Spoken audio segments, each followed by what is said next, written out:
Hello everyone, welcome back to my channel GPAT by Ekal. तो last lecture में हमने क्या पढ़ाई की थी? लास्ट लेक्चर में हमने एसेंशियल ड्रग कॉन्सेप्ट तक पढ़ा हुआ था, ठीक है। अच्छा हाँ, एक मिनट पहले मैं बात बोल देता हूँ। लास्ट लेक्चर में मेरे से एक मिस्टेक हो गई थी। मैं बार बार बोल रहा था थर्ड सेमेस्टर फार्माकोलॉजी 1, नहीं भैया, जो वो होता है फोर्थ सेमेस्टर से चालू हो रहा है फार्माकोलॉजी। वो जल्दी जल्दी में मतलब स्लिप ऑफ टंग होता है ना, बस वही। तो ठीक है, आज अपन कल लास्ट लेक्चर में मैंने एसेंशियल ड्रग कॉन्सेप्ट तक पढ़ाया था। अब आज से मेरा टॉपिक जो रहेगा वो रहेगा route of administration. And route of administration बहुत इंपॉर्टेंट है, 10 मार्क्स का क्वेश्चन सेमेस्टर एग्जाम में आता ही आता है।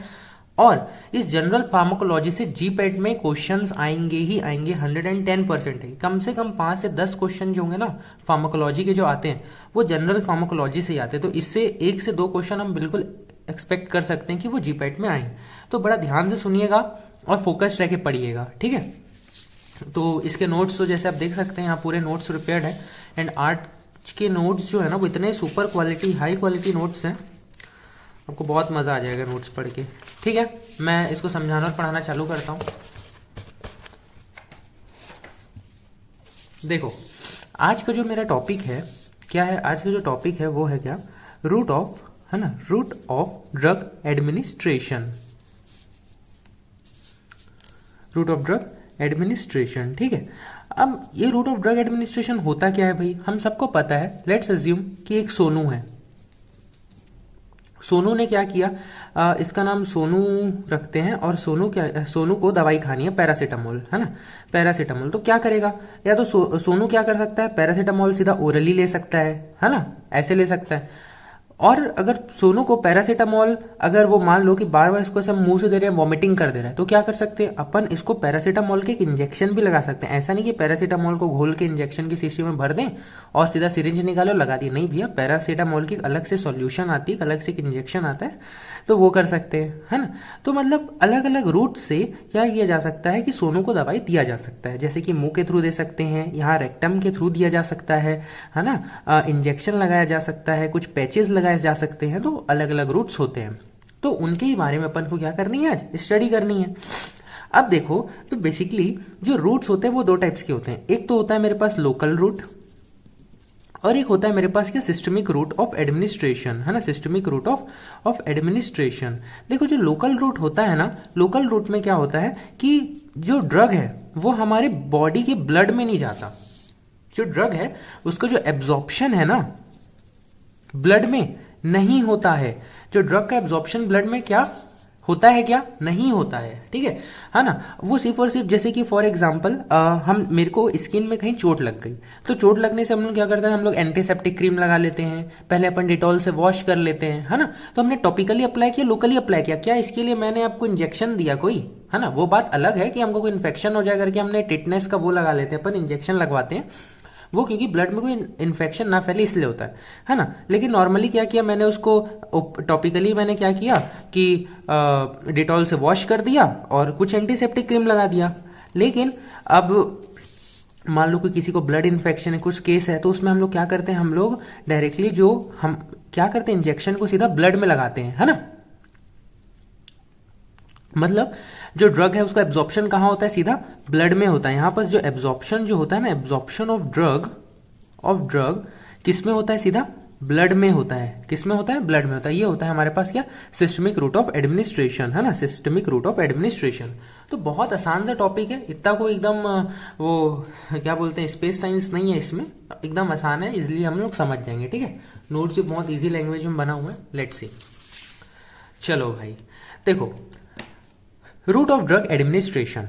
देखो क्या लिखा है, a route of administration in pharmacology and toxicology is the path by which a drug, fluid, poison और other substances is taken into the body.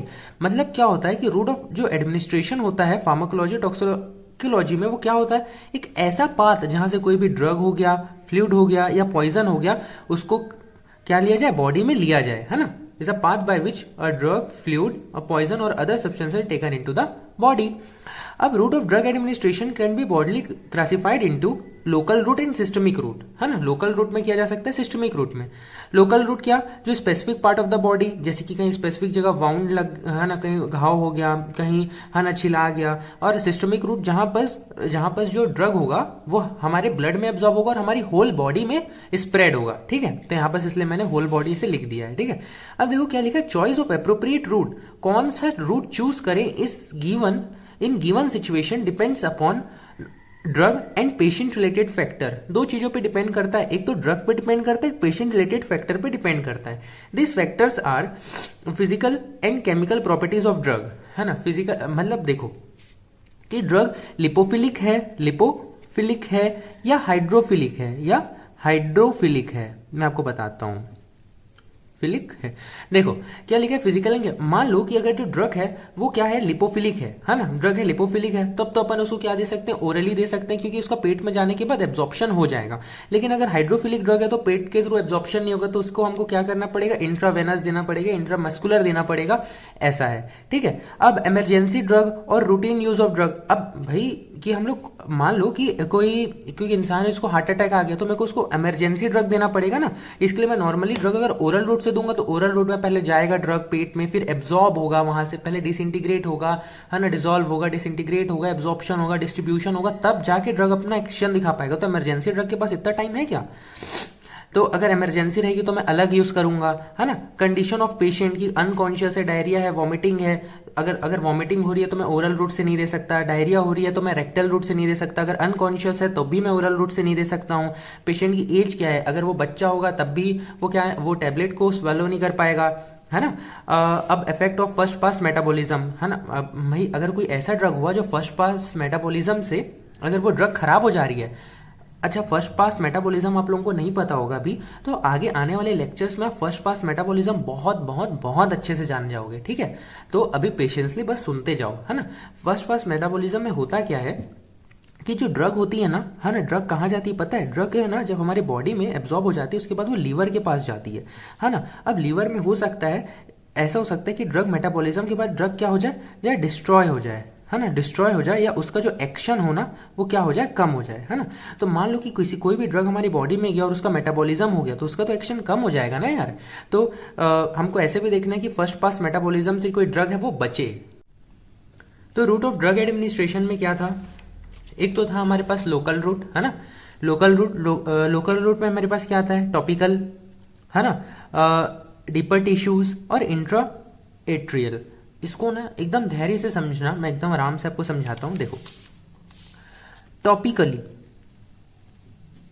ठीक है, टॉपिकली जैसे कि मैं बताया ना कि हमको अगर सुपरफिशियल वाउंड लग जाए, जैसे कि किसी का ये हैंड है ना, हैंड में यहाँ पर अगर वाउंड हो जाए तो हम लोग टॉपिकली अपन क्या कर लेते हैं, हम लोग क्रीम अप्लाई कर लेंगे कोई, है ना, एंटीसेप्टिक क्रीम हो गया, है ना, कोई ऑइंटमेंट लगा लेंगे, है ना, कोई ऑइंटमेंट लगा लेंगे। इसको अपन बोलते हैं क्या, ये है लोकल रूट ऑफ एडमिनिस्ट्रेशन, है ना, जिसमें अपन ने टॉपिकली अप्लाई किया। अब what is deeper tissues, deeper tissue जैसे कि इंट्राथिकल, अब मैं आपको बताता हूँ इंट्राथिकल क्या होता है। देखो समझो, इंट्राथिकल जो होता है ना, इसमें ना जो ड्रग का एडमिनिस्ट्रेशन होता है ना, ध्यान से समझना, इसमें जो ड्रग का एडमिनिस्ट्रेशन होता है वो होता है हमारे सेरिब्रोस्पाइनल फ्लूइड में। कहाँ होता है, सीएसएफ में होता है, सेरिब्रोस्पाइनल फ्लूइड में, ठीक है। ये पता है, अब आप बोलोगे कि मतलब देखो इसमें हम क्या करते हैं, डीपर टिश्यूज के लिए, जो डीपर टिश्यूज होता है ना, डीपर टिश्यूज के लिए हम लोग इंजेक्शन का यूज करते हैं और हम निडल का यूज करते हैं, है ना। लेकिन ये हमारे ब्लड में नहीं जाता और ये होल बॉडी में स्प्रेड नहीं होता है, ये होल बॉडी में स्प्रेड नहीं होता है, होल बॉडी में स्प्रेड नहीं होता, है ना।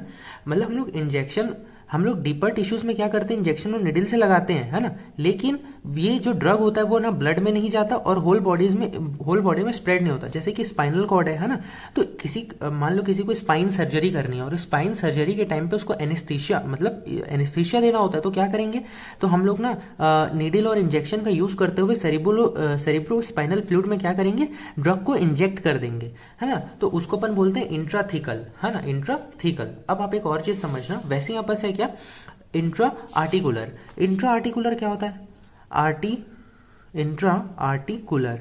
अच्छा आपने आर्टिकुलर जॉइंट सुना है है ना, जॉइंट तो सुना ही होगा ना।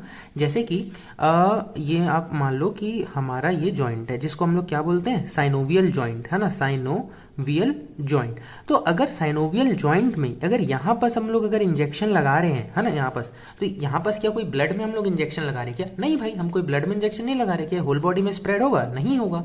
इसलिए ये सिस्टमिक के अंदर नहीं, लोकल के अंदर ही आता है। तो जब हम लोग साइनोवियल जॉइंट हो गया, है ना, हम लोग जब यहाँ पर जब साइनोवियल फ्लूइड में, है ना, जब हम लोग का इंजेक्शन लग रहा होता है तब हम लोग उसको क्या बोलेंगे, इंट्रा आर्टिकुलर। जब सेरिब्रोस्पाइनल फ्लूइड में लगा रहे होते हैं तब हम लोग उसको बोलते हैं क्या, इंट्राथिकल।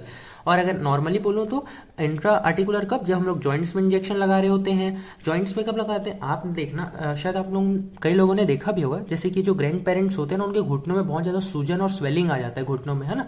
जो दवाइयाँ खाने के बावजूद अगर ठीक नहीं होता तो हाइड्रोकोर्टिसोन के ना इंजेक्शन लगाते हैं। हाइड्रोकोर्टिसोन वो कॉर्टिकोस्टेरॉइड्स है जो इन्फ्लामेशन को क्या कर देता है, कम कर देता है ना। इंट्राथिकल जब एनेस्थीसिया देना होता है तब हम लोग यूज करते हैं। और वैसे ही यहाँ पर एक है रेट्रोबल्बर। रेट्रोबल्बर क्या होता है, देखो रेट्रोबल्बर, इसके बारे में ना बहुत अच्छे से मैंने नोट्स बनाया है ना, आप लोग देखना। देखो रेट्रोबल्बर में क्या होता है कि जो आई बॉल होती है ना, हमारी ये आई बॉल है। आई बॉल के पीछे हमारे पास एक्वस ह्यूमर होता है, विट्रस ह्यूमर होता है। तो एक ना पतली सी, मतलब जैसे कि ये आंख है ना, और ये नाक है मान लो, तो यहाँ पर से ये यहाँ इस कोने से इंजेक्शन दिया जाता है जो सीधा अंदर जाता है।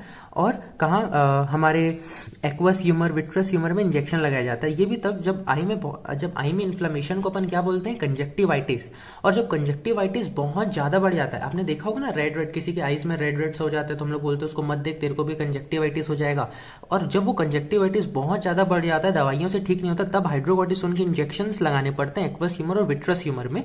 तो ऐसी नीडल के थ्रू वो जाता है ना। तो इसीलिए इसको बोला गया डीपर टिश्यूज में इंट्राथिकल, इंट्रा आर्टिकुलर, रेट्रोबल्बर। अब उसके बाद आता है इंट्रा एट्रियल। इंट्रा एट्रियल, आप बोलोगे भाई आप इंजेक्शन आर्टरी में लगा रहे हो और बोलते हो कि ये सिस्टमिक सर्कुलेशन में नहीं आएगा, आप क्या पागल हो? नहीं भाई, मैं पागल नहीं हूं, देख समझ। आप जानते होगे कि जो हमारी ब्लड है ना, इसको हटाते, देखो आप एक चीज जानते होगे कि ये हमारा हार्ट है, मैं मान लेता हूं ये मेरा हार्ट है। हार्ट से ब्लड गया अयोटा में, है ना, मतलब जो हार्ट है यहाँ से ब्लड गया अयोटा में, अयोटा से जाएगा आर्टरीज में, और आर्टरी से बहुत सारी कैपिलरीज, आर्टरी में जाएगा और आर्टरी से बहुत सारी कैपिलरीज में चले जाएगा, है ना, कैपिलरीज में चले जाएगा। अब मान लेते हैं ये कैपिलरी जा रही है किसमें, किडनी में, ये कैपिलरी जा रही है लंग में, ये जो कैपिलरी है वो जा रही है हार्ट में, है ना, या और कोई ऑर्गन में जा रही है। अगर मान लो कि मैं इंजेक्शन ये आर्टरी कैपिलरी में दिया यहाँ पास, तो वो जो ड्रग होगी वो तो सिर्फ किडनी के पास जाएगी। अगर मैंने वो यहाँ पास दिया, अगर मैंने इंजेक्शन इस वाले आर्टरी कैपिलरी पे लगाया तो ड्रग तो होगी वो सिर्फ लंग के पास जाएगी।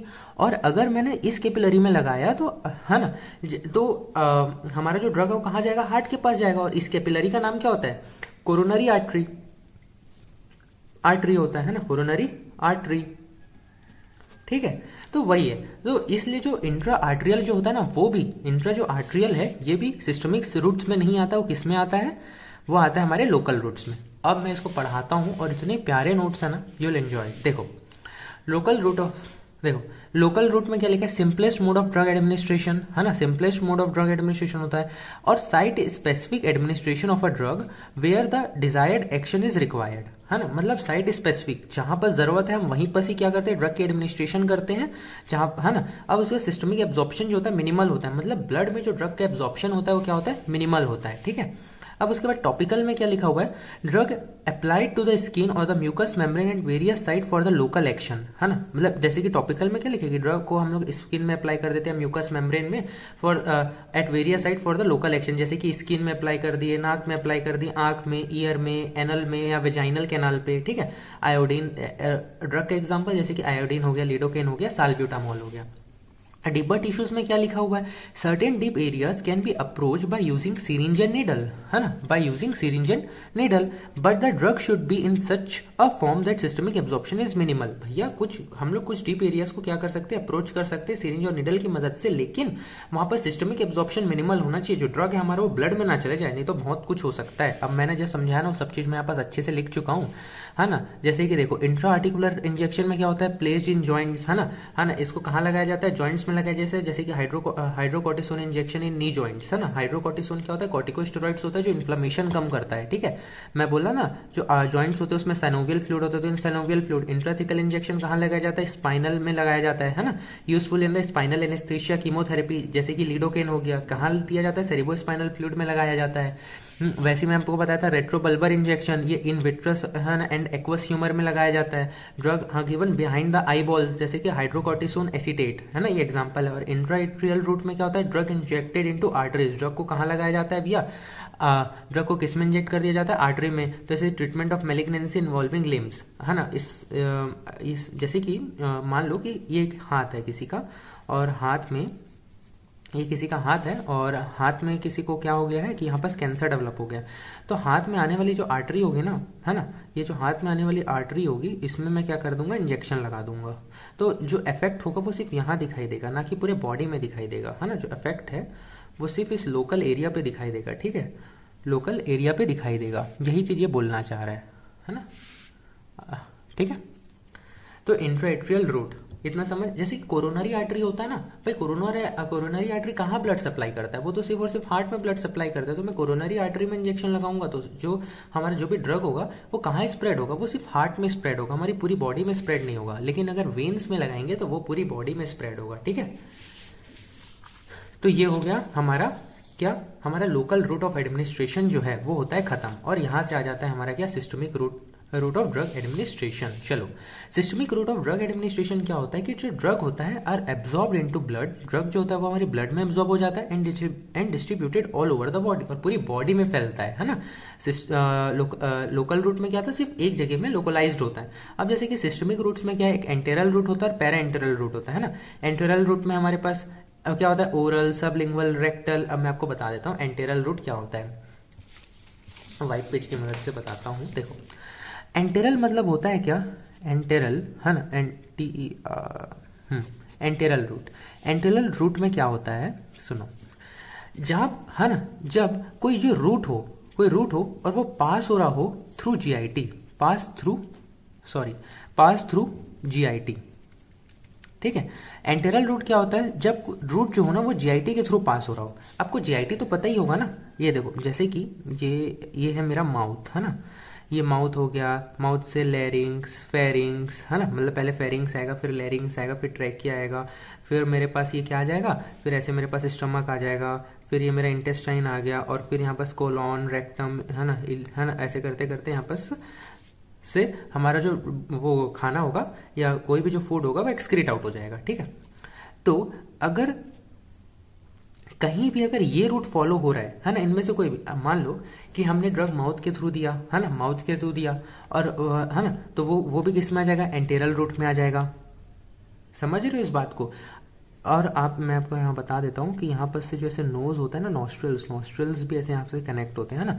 तो नॉस्ट्रल के थ्रू दिया तो वो भी किस में आ जाएगा, एंटेरल रूट में आ जाएगा, है ना। मैंने रेक्टम के थ्रू दिया तो वो भी एंटेरल रूट में आ जाएगा। क्यों, क्योंकि वो पास हो रहे हैं किससे, थ्रू जीआईटी। तो एंटेरल रूट्स में, है ना, वो सब रूट्स आते हैं जो जीआईटी से पास होते हैं। कौन कौन से, जैसे कि ओरल रूट, है ना, सबलिंगुअल रूट, है ना, ये मुंह से ही दिया गया ना, सबलिंगुअल रूट हो गया, है ना, रेक्टल रूट, क्यूटेनियस को अपन ट्रांसडर्मल में बोलते हैं, इनहेलेशनल रूट हो गया, माउथ के थ्रू इनहेलर्स का यूज करते हैं, जैसे कि आपने अपने ग्रैंड पेरेंट्स को शायद देखा हो यूज करते हुए, और इंट्रानेजल, है ना। और पेरेंट्रल रूट क्या होता है, अदर देन एंटेरल रूट्स, है ना, जब जीआईटी के थ्रू अपन ना जा रहे हो, तो जैसे कि हो इंट्रावेनस इंजेक्शन लगा रहे हैं, इंट्रामस्कुलर इंजेक्शन लगा रहे हैं, इंट्राडर्मल लगा रहे हैं, सबक्यूटेनस लगा रहे हैं, वो होता है पेरेंट्रल, है ना, पेरेंट्रल, ठीक है। अब चलो हम लोग पढ़ते हैं किसको, एंटेरल रूट्स को। तो देखो क्या लिखा है, एंटेरल रूट में क्या लिखा हुआ है कि the route which passes through GIT, है ना, ऐसा रूट जो किससे पास हो, जीआईटी से पास हो, है ना, उसको अपन एंटेरल रूट बोलते हैं। जिसमें हमारे पास एक आ जाता है ओरल रूट। ओरल रूट में क्या लिखा है भाई कि drug administered through orally. Features इसमें क्या क्या होते हैं, ये मोस्ट कॉमन होता है, एक्सेप्टेबल होता है, चीपेस्ट है, इजीएस्ट है, कन्वीनियंट होता है। लेकिन इसके लिमिटेशंस क्या है, action of drug is slower. हाँ भाई, स्लो एक्शन है ना, क्योंकि पहले जो ड्रग होगा वो हमारे ब्लड में हमारे बॉडी में जाएगा, स्टमक में जाएगा, डिसॉल्व होगा, डिसइंटीग्रेट होगा, फिर एब्जॉर्प्शन होगा, है ना। और अगर अनपैलेटेबल ड्रग हुआ तो अनपैलेटेबल ड्रग जो पैलेट फॉर्म में कन्वर्ट नहीं हो पा रहा होगा ना, एक शेप नहीं गेन कर पा रहा होगा, तो अनपैलेटेबल ड्रग, है ना। और क्या लिखा है, may cause nausea and vomiting. हाँ भाई, कई बार क्या होता है कि जब हम लोग स्वेलो करते हैं तो वो अटक जाता है ना। तो may cause nausea and vomiting और मैक्सिमम फर्स्ट क्लास मेटाबॉलिज्म, है ना। क्योंकि मैक्सिमम फर्स्ट पास मेटाबॉलिज्म क्यों लिखा हुआ है कि जब भी अगर ड्रग एब्जॉर्ब होगा हमारे, कहाँ से एब्जॉर्ब होगा, स्मॉल इंटेस्टाइन से, तो ड्रग कहाँ जाएगा, ड्रग वहां से लीवर में जाएगा, है ना। एब्जॉर्प्शन के बाद पहले ड्रग लीवर में जाता है ना, याद रखना हमेशा भी, जो ड्रग जब स्टमक और इंटेस्टाइन से एब्जॉर्ब होगा तो सबसे पहले कहाँ जाता है, लीवर के पास जाता है। तो जब लीवर के पास जाएगा भैया तो फर्स्ट पास मेटाबॉलिज्म तो होगा ही ना। तो ये लिमिटेशंस है। अब मैं आपको इसमें ये ड्रग के एग्जाम्पल नहीं, इसको आप समझना। जैसे कि मान लो इमिटीन है, इमिटीन अपन ओरल रूट के थ्रू नहीं दे सकते। क्यों नहीं दे सकते, हाँ ना, क्योंकि वो इरिटेबल, इमिटीन इतना कड़वा होता है कि अगर ये मुंह में जाते ही लोग इसको वॉमिट कर देते हैं, है ना। तो इसलिए इमिटीन को अपन, इरिटेबल ड्रग है तो इसको अपन ओरल रूट के थ्रू नहीं दे सकते। पैरा एल्डिहाइड ये अनपैलेटेबल ड्रग है, ये इसको अगर आप ओरली लेने की कोशिश करोगे ना तो मुंह में पूरा चिपक जाता है ना। तो इसको हम लोग गटक नहीं पाते हैं, है ना। अब जैसे कि पेनिसिलिन और इंसुलिन, इसको भी अपन ओरली ले सकते थे, लेकिन इसको भी अपन ओरली नहीं ले पाते। क्यों, क्योंकि drug destroy by the digestive juices, digestive juices इस ड्रग को क्या कर देते हैं, डिस्ट्रॉय कर देते हैं। और जैसे कि हमारे पास आ गया लेडोकेन और नाइट्रोग्लिसरीन, नाइट्रोग्लिसरीन क्या लिखा है, drug with high first pass metabolism, है ना। मतलब जैसे ये जाएंगे तो ये हमारे इस लीवर में मेटाबोलाइज हो जाएंगे। अच्छा, अगर ऐसा है तो फिर नाइट्रोग्लिसरीन को कैसे दिया जाए, तो जो ये क्वेश्चन आया हुआ है जीपेट में कि तो नाइट्रोग्लिसरीन को हम कैसे देते हैं, उसको अपन सबलिंगुअल रूट से देते हैं। कैसे देते हैं, सबलिंगुअल रूट से देते हैं, ठीक है।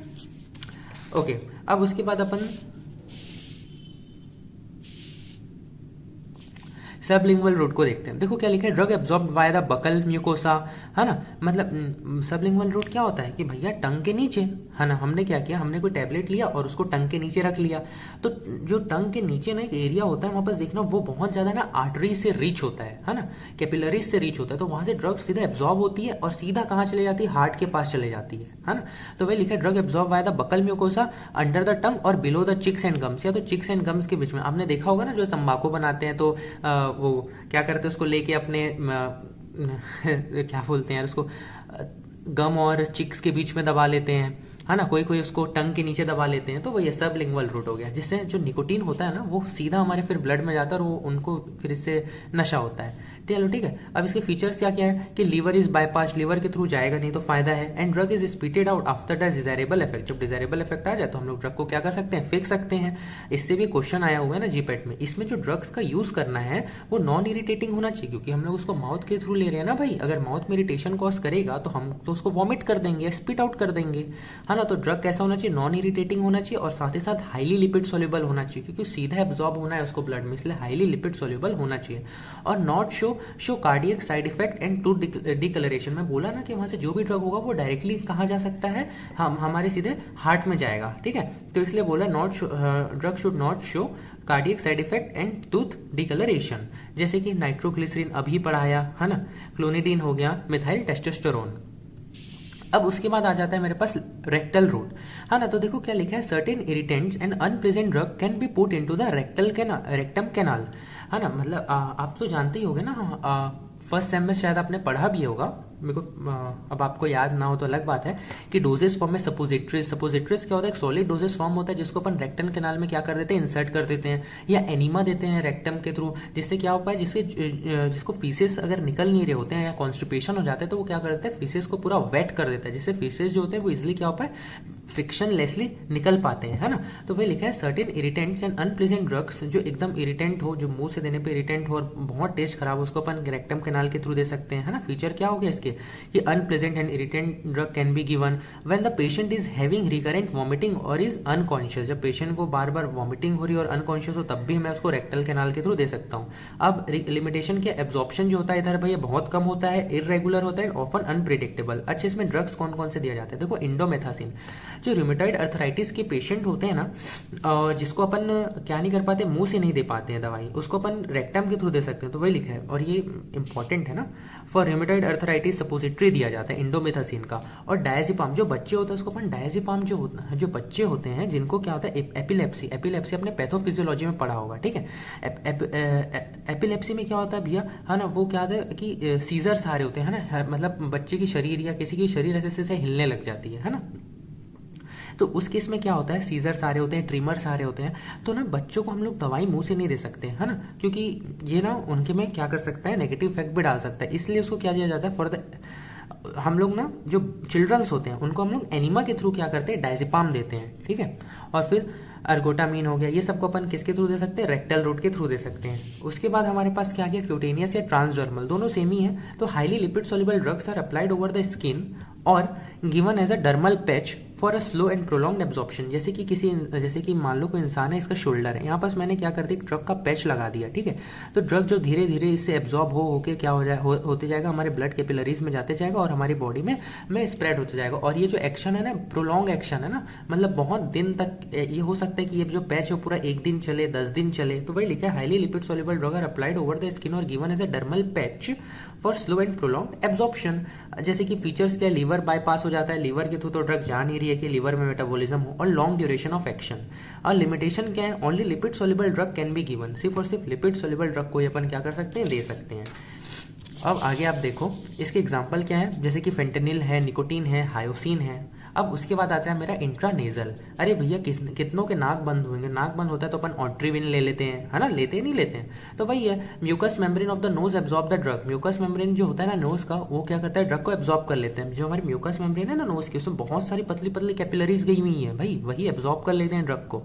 फीचर क्या है, लीवर हमारा इससे क्या हो जाता है, बाईपास हो जाता है। Limitations possible only for potent drug, जो ड्रग बहुत स्मॉल क्वांटिटी में हो और हाई एक्शन शो करते हैं, है ना, वही ड्रग को अपन क्या कर सकते हैं, इंट्रानेजल के थ्रू दे सकते हैं। जैसे कि हमारे पास क्या हो गया, जीएनआरएच एंटागोनिस्ट हो गया, कैल्सिटोनिन हो गया, डेस्मोप्रेसिन हो गया।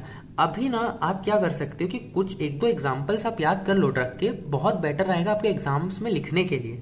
जैसे कि जहाँ जहाँ मैंने इससे पहले आपको नाइट्रोग्लिसरीन वाला बताया था, है ना, तो वहां सब आप वो सब तो आप ड्रग के नाम याद रखो ही रखो, इसमें से आप 1-2 याद रख लो, जिससे आपको क्या फायदा हो कि आप जब भी किसी भी रूट के साथ उसका ड्रग बताओगे ना, तो इससे आपका इंप्रेशन और ज़्यादा बढ़ेगा, है ना, आपके आंसर राइटिंग में, ठीक है। अब इनहेलेशन मतलब क्या है, जैसे कि वोलेटाइल लिक्विड एंड गैसेज जो होते हैं are given by inhalation for systemic action, है ना।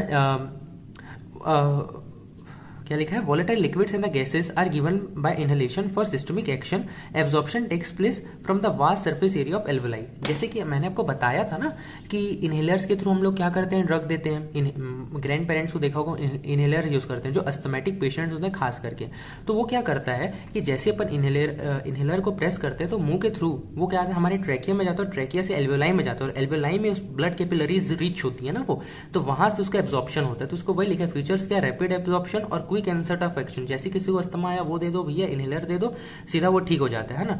कौन कौन से ड्रग दे सकते हैं, तो जनरल एनेस्थीसिया दिया जा सकता है, ब्रोंकोडाइलेटर्स दिया जा सकता है, जिससे हमारे ब्रोंक्यूल्स डायलेट हो जाए, और अस्थमा जो हुआ है ना, जो अस्थमा में होता क्या है, ब्रोंको कॉन्स्ट्रिक्शन हो जाता है ना, तो वो फिर ठीक हो जाए, ठीक है। अब उसके बाद आ जाते हैं हम लोग पेरेंट्रल रूट्स, है ना, पेरेंट्रल रूट। तो वही मैं बताया ना, अदर देन एंटीरियल रूट्स को अपन क्या बोलते हैं, पेरेंट्रल रूट्स बोलते हैं। अब इसमें क्या लिखा हुआ है देखो, drug directly delivered into the tissue fluid और ब्लड। जो ड्रग है वो डायरेक्टली कहाँ जाता है भैया, हमारे टिश्यू फ्लूइड में जाएगा और ब्लड में जाएगा, है ना। Action is more rapid predictable than oral administration. Oral administration करने के बाद हमको वेट करना है कि भैया बच्चे की फीवर उतर रही है या नहीं उतर रही है, 5 घंटे बाद पता चलेगा। और अगर हमने ब्लड में लगाया तो डायरेक्टली इंजेक्शन, तो हमको आधे घंटे में, मैक्स टू मैक्स आधे घंटे 1 घंटे में हमको रिजल्ट पता चल जाएगा, हाँ भैया बच्चे की फीवर डाउन हो रही है, इसको दर्द कम हो चुका है, ऐसा, है ना। तो action is more rapid predictable than oral administration. Aseptic condition को मेंटेन करना है, जो सिरिंज या निडिल है वो बहुत ही ज्यादा क्या होनी चाहिए, साफ होनी चाहिए, क्लीन माइक्रोब फ्री होनी चाहिए। Administration by the syringe and needle. अब एंगल ऑफ इंसर्टिंग इंजेक्शन, भैया ये देखो, ये जीपेट के क्वेश्चन आया है, जब मैंने जीपेट दिलाया था उस साल तो आया ही था क्वेश्चन, है ना। मैं आपको बता देता हूँ, इसमें होता क्या है ना, इंट्रामस्कुलर, सबक्यूटेनियस, इंट्रावेनस और इंट्राडर्मल एक जगह से लिखा होता है और इधर एंगल्स लिखे होते हैं। अब हमको मैच करने होते हैं, मैच द फॉलोइंग, कि कौन से एंगल में इंसर्ट किया जाता है। देखो हाँ, तो मैं क्या बता रहा था, जैसे कि देखो इंट्रामस्कुलर जो होता है वो कौन से एंगल पे देखो यहाँ बस मैंने डायग्राम में अच्छे से बता रखा है कि मसल सबसे पहले एपिडर्मिस आती है, फिर वेन्स है ना, एपिडर्मिस के नीचे थोड़े वेन्स रहते हैं, उसके बाद डर्मिस सबक्यूटेनियस टिश्यू, उसके बाद आता है हमारे पास सबसे लास्ट में होता है मसल, है ना। तो अगर इंट्रामस्कुलर इंजेक्शन लगाना है तो सीधा 90 डिग्री पे इंसर्ट करना होता है, सबक्यूटेनियस लगाना है तो 45 डिग्री पे, इंट्रावेनस लगाना है तो 25 डिग्री पे, और इंट्राडर्मल लगाना है तो 10 to 15 डिग्री पे, है ना। 10 to 15 डिग्री एंगल अपन को रखना पड़ता है, ठीक है। चलो अब various types of parenteral routes, इसको थोड़ा समझ लेते हैं, है ना। सबसे पहला आता है मेरे पास क्या, इंट्रामस्कुलर रूट। तो इसमें क्या लिखा है, drug are injected into large skeletal muscle such as deltoid, है ना, ग्लूटस मैक्सिमस, अरे वो हमारे मतलब ग्लूट मसल्स जो होते हैं ना पीछे के, अब हम सबको पता ही है यार, है ना, डेल्टॉइड मसल हो गए, है ना, वो बाइसेप्स वाले, और ग्लूट मसल्स ग्लूटस मैक्सिमस हो गए, है ना। और उसके बाद देखो क्या लिखा है, a volume of 5 to 10 ml can be given at a time. Feature क्या होते हैं इसके, ऑयली ड्रग्स हम लोग दे सकते हैं, intramuscular limitations, causes irritation and pain, और ड्रग जैसे कि हम लोग क्या दे सकते हैं, पैरासीटामोल दे सकते हैं, डाइक्लोफेनेक। हाँ, आपको पता ही यार इंट्रामस्कुलर इंजेक्शन लगता है, अगर कोई पीछे साइड अगर किसी को इंजेक्शन लगा रहा है या हमारे बाइसेप्स में लग रहा है तो देखो पेन रह जाती है वहाँ पे, है ना, और वो दर्द दे रहा होता है बार बार, तो वही चीज़ बताया। इंट्रावेनस रूट में देखो क्या लिखा है, ड्रग है injected directly into the blood stream via the veins and drugs are injected as a bolus or infuse slowly. आपको मैं एक चीज़ बताता हूँ, देखो इंट्रावेनस रूट में होता क्या है कि जो ड्रग होता है हम लोग डायरेक्टली किस में देते हैं, ब्लड वेन्स में देते हैं, है ना, जो ब्लड है ना, जो ब्लड वेसल होता है ना उसमें देते हैं। कौन से ब्लड वेसल, वेन्स में देते हैं। अब हो सकता है कि अपन ड्रॉप बाय ड्रॉप दें, है ना, ड्रॉप बाय ड्रॉप। तो ड्रॉप बाय ड्रॉप अगर हम देते हैं, है ना, ड्रॉप बाय ड्रॉप दें, हो सकता है हम ड्रॉप बाय ड्रॉप दें, है ना। तो ये किस केस में होता है, ये इन केस ऑफ इन्फ्यूजन, है ना, उसको अपन इन्फ्यूजन बोलते नहीं, जिसको किसी को ड्रिप चढ़ गया है, और या तो हो सकता है मैं सीधा उसमें इंजेक्शन लगा दूं, है ना, तो उसको अपन बोलते हैं क्या, एज अ बोलस। उसको मैं सीधा क्या बोलता हूँ, उसको मैं बोलता हूँ क्या, बोलस। उसको मैं क्या बोलता हूँ, बोलस बोलता हूँ, ठीक है। तो उसको मैं बोलता हूँ आईवी बोलस, है ना, आईवी बोलस। अगर मैं ड्रॉप बाय ड्रॉप दिया तो मैं बोलूंगा आईवी इन्फ्यूजन। तो वही लिखा है, drug injected directly into the blood stream via veins, drugs are injected as a bolus or infuse slowly, जिसको अपन इन्फ्यूजन बोलते हैं। इसका खासियत ये है कि इसकी जो बायोअवेलेबिलिटी होती है वो 100% होती है, और लिमिटेशन की बात करूं तो लोकल इरिटेशन में कॉज थ्रोम्बोफेल्बियाइटिस, ठीक है। मतलब जैसे कि जब भी हम लोग नीडल को ऐसे इंसर्ट करते हैं तो देखो वहाँ पर जो लोकल टिश्यूज होते हैं ना, हाँ, वो क्या हो जाता है, वो रेप्चर हो जाते हैं, वहाँ पास नेक्रोसिस मतलब सेल डेथ भी हो जाती है। तो उसके कारण क्या हो सकता है, थोड़ा सा सूजन आ सकता है वहाँ पास, है ना, वहाँ पास हल्का दर्द आ जाता है ना। तो ये भी एक बार जीपेट में आया हुआ क्वेश्चन है ना, थ्रोम्बोफेल्बाइटिस, ठीक है। अब उसके बाद आता है इंट्राडर्मल रूट। तो उसमें क्या होता है, drug injected into the layers of the skin, है ना, रेजिंग अ बल्ब। इंट्राडर्मल मतलब देखो इंट्राडर्मल में आपको यहाँ बताया ही था कि जो डर्मिस होती है ना, डर्मिस, है ना, यहाँ पर हमको देना होता है, ठीक है ना। अब इसके लिए होता क्या है कि स्किन को, जैसे कि कोई स्किन अगर आपके दिख रही हो तो स्किन को ऐसे ना ऐसे उठा के दिया जाता है ना, तो उसी को ना बोलते हैं क्या, ब्लेब फॉर्मेशन, ब्लेब, है ना। तो वही लिखे, drug injected into the layers of skin raising a bleb, है ना।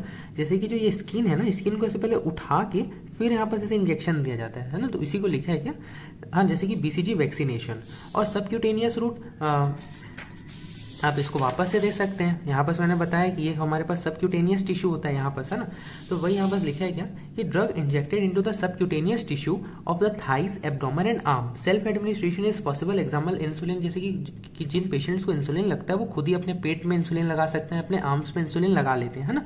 तो वही लिखा है थाइस, एब्डोमेन, आर्म्स, है ना, सेल्फ एडमिनिस्ट्रेशन कर सकते हैं इंसुलिन। और सबक्यूटेनियस रूट का बेस्ट काम क्या है पता है ना, जिसमें अपन को ना अगर डिपोट, अगर मेरे को प्रिपरेशन देना हो तो मतलब हम लोग क्या कर सकते हैं, आप इसको देख लो, रुको, देखो यहाँ पर क्या होता है, जो सबक्यूटेनियस टिश्यू होता है ना, वो लूज सबक्यूटेनियस टिश्यू होता है, ठीक है। तो यहाँ पर मैं क्या कर सकता हूँ, कोई भी ड्रग को मैं यहाँ पर अगर हाई क्वांटिटी में देखे यहाँ पर रिपोर्ट कर सकता हूँ, मैं यहाँ पर डाल दूंगा तो धीरे धीरे वो क्या होगा, हमारी बॉडी में, ब्लड में एब्जॉर्ब होगा और अपना एक्शन शो करते रहेगा। तो इसलिए इंसुलिन को भी यहाँ ही दिया जाता है, ठीक है।